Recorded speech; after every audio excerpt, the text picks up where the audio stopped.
La Divina Commedia, the Divine Comedy of Dante Alighieri, a line-for-line translation in the rhyme form of the original, by Melville Best Anderson. Yonkers-on-Hudson, New York, World Book Company, 1921.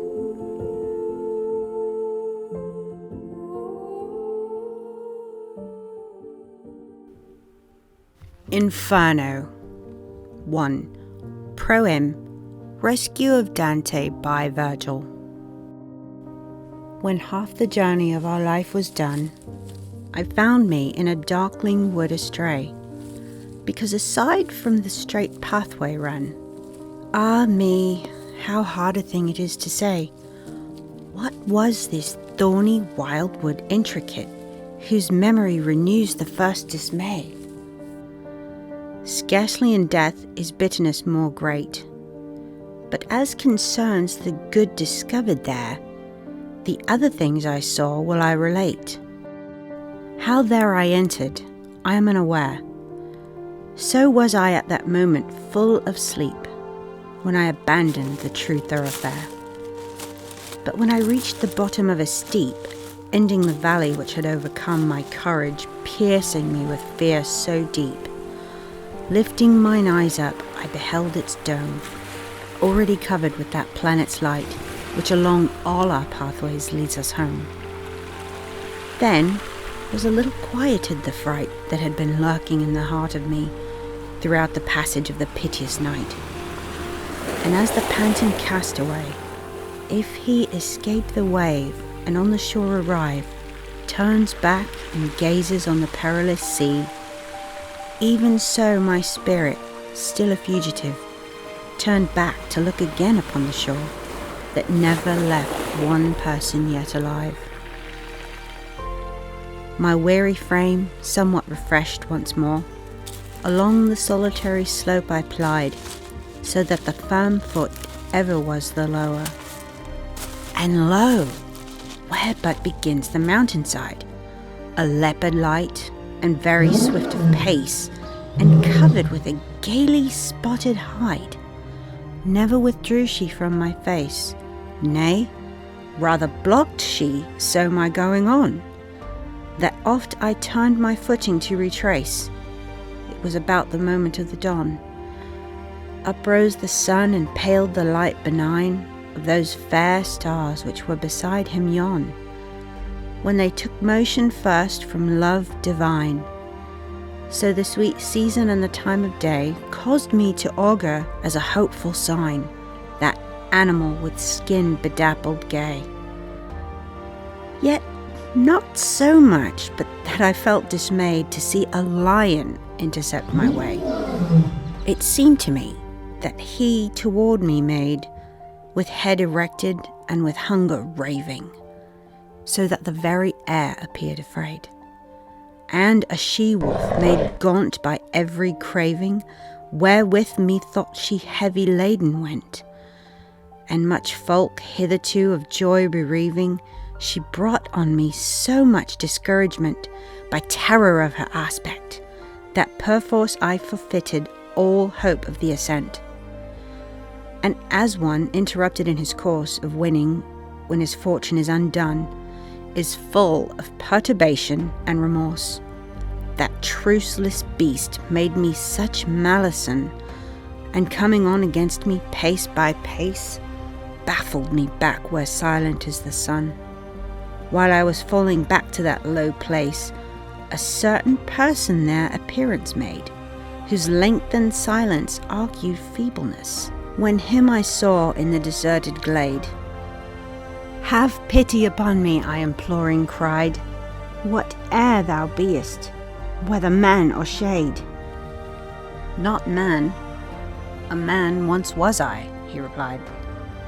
"My parents both were born at Mantua, and were of Lombard blood on either side. Sub Julio was I born, though late the day, and under good Augustus lived at Rome, when false and lying deities bore sway.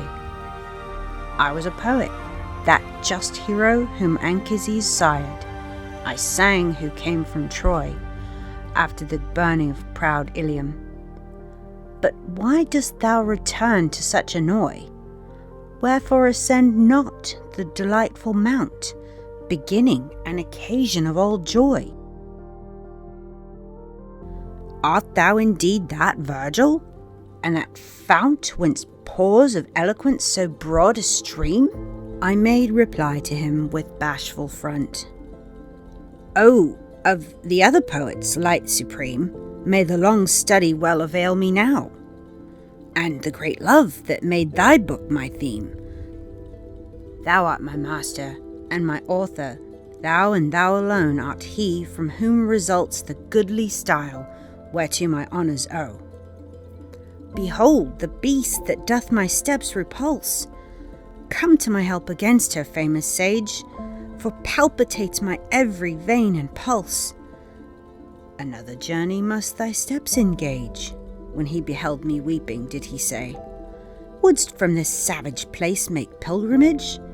Because this beast, where'st thou criest, gives way, never to any comer, but doth sore impede and harass him until she slay.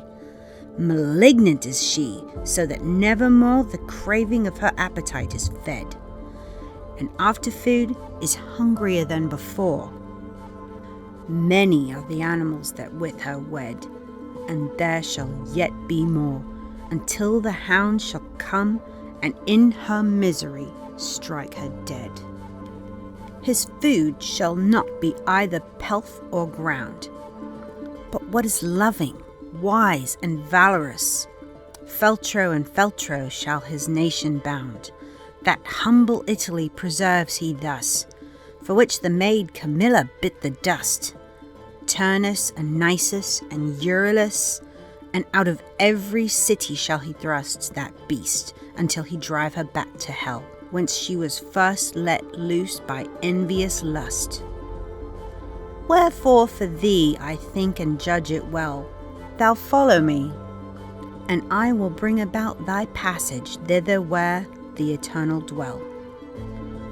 There shalt thou hearken the despairing shout, shalt see the souls of yore, each woeful guest, who craving for the second death cry out.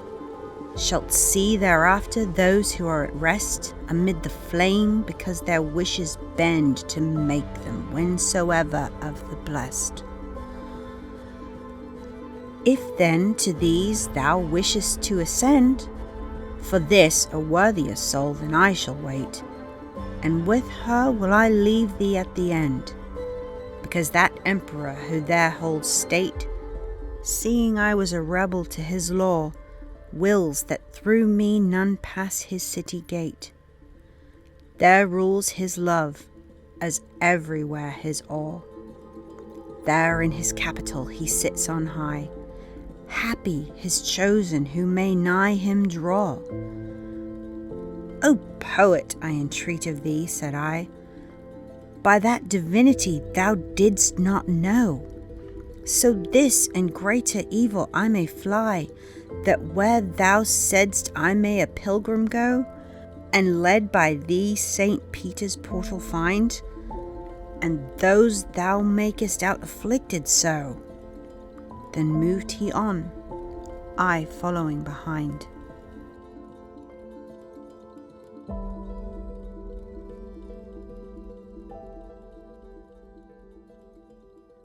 This has been a reading of The Divine Comedy by Dante Alighieri. Performance copyright 2023, The One True Morms of Differently Normal. If you are enjoying this performance, please like, comment, subscribe, or share this video.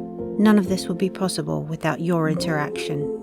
If you'd like to hear more selections, please consider supporting this channel through our Patreon. Thank you for listening.